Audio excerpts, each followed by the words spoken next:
Pasukan Yuda Sakti TNI balas tembakan saat rebut markas OPM di Papua.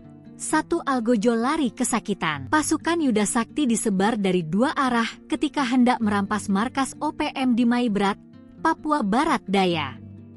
Lokasi markas berada di tengah hutan yang lebat dan sulit dijangkau, sehingga anggota pasukan Yuda Sakti terpaksa jalan kaki. Situasi mencekam ketika pasukan sudah tiba di lokasi. OPM hampir berhasil menjebak.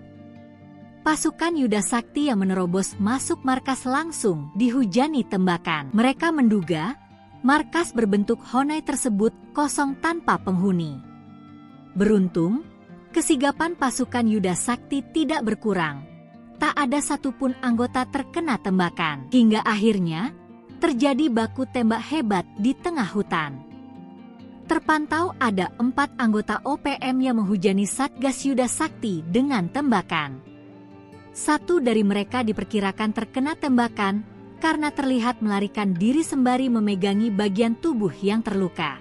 Komandan Satgas Yonif 133 IES, Letkol Infantri Andhika Ganesakti, mengatakan Satgas menyergap lokasi persembunyian OPM saat pasukan Yuda Sakti melakukan patroli ke pedalaman hutan. OPM lari tunggang langgang karena melihat kesigapan pasukan Yuda Sakti saat memburu OPM.